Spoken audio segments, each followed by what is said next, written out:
Now we will start an important, very much important topic, that is writs. Okay, in writs we can file against five type of writs were there. So in Supreme Court under Article 32 and in High Court under Article 226. As I send you one video, you can understand in that video. Okay, now we proceed on. There are five types of writs. First is habeas corpus, second is mandamus, third is quo warranto, fourth is certiorari, fifth one is pro habeas. First writ is habeas corpus. This all are the Latin word. Okay, तो it means you may have the body, means कोई prisoner है जो prisoner illegally detained हो चुका है आपके prison में, उसको illegally कोर्ट ने उसको रिटर्न कर लिया है और उसको अपने अपोज में अपने लिए केस लगाना है, तो he can directly file the case to the supreme court either in the high court. To produce a person who has detained, whether in prison, in private custody, before a court, to release him from detention found illegal, means illegal होना चाहिए that detention, then that person will file a case habeas corpus. Second one is mandamus. Mandamus means we command, means a command issued by a court to any public or quasi-public legal body that has refused to perform its duty. It is an order by the superior court commanding a person or a public authority to do and to forbid to do something in nature of public duty. Means किसी officer को ऊपर वाला court, supreme court, high court को बोल रहा है कि आपने ये केस कैसे सॉल्व किया, इलीगली उसने सॉल्व कर दिया या कुछ भी गलत कर दिया, तो उसको फटकार लगाना, डांट लगाना कि आपने ये केस कैसे सॉल्व किया, इलीगल आपने ड्यूटी से कैसे किया, कमांड करना अपने सुपीरियर कोर्ट सबऑर्डिनेट कोर्ट को करता है. ठीक है.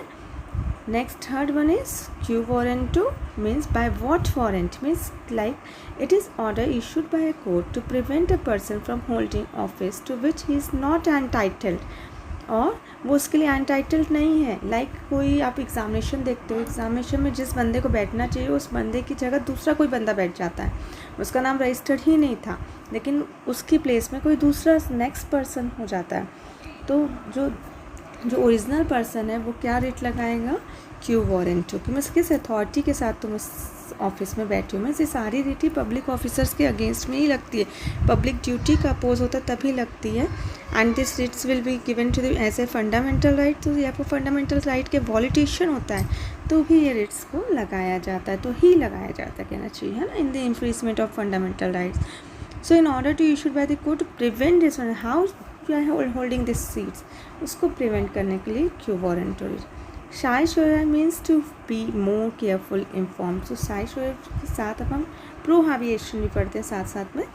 Means prohibition means if the proceeding will be completed नहीं हुई है, sorry, certiorari means proceeding complete हो गई कोर्ट की proceeding, superior court to an inferior court और बॉडी एक्साइज जुडिशियल और quasi judicial remove a suit and adjudicate upon the validity of proceeding, means वो proceeding illegal थी, गलत थी, उसको रोक देना. proceeding complete हो गई थी, प्रोविजन ने प्रिवेंट करना, proceeding complete नहीं हुई थी, उसको रोक देना, है ना. proceeding को रोक देना means to stop that proceeding in the mid of the case. आपने तो आप क्या लगाओगे, प्रोहिबिशन लगाओगे. certiorari मीन्स जो आप लास्ट में लगाते हो, केस के एंड में लगाते हैं. ठीक है. तो आपके certiorari prohibition means prohibition it is issued by the superior court to the inferior court to prevent the inferior court from dealing with the matter over which it is going to be held और which is going to be there, है ना. तो जो भी वहाँ पे हैं, जो भी केसेस लगे हुए हैं, उस केस को रोक देना कि नहीं, you are not bound to solve that case and some other person will solve it, तो you will file a case again pro habeas. Okay, clear. These 5 types of writs will only will be filed when the fundamental rights of the person will be infringed. That is why it is given under the fundamental section, section 32, which fundamental rights के sections कहाँ से start होता है, 12 to 35. तो इसलिए इसे आपको 32 के अंदर सुप्रीम कोर्ट में आप तभी जाओगे जब आपको फंडामेंटल का इन्फ्रिजमेंट होगा, एंड इफ़ अदर भी होता है तो आप हाई कोर्ट में लगा सकते हैं.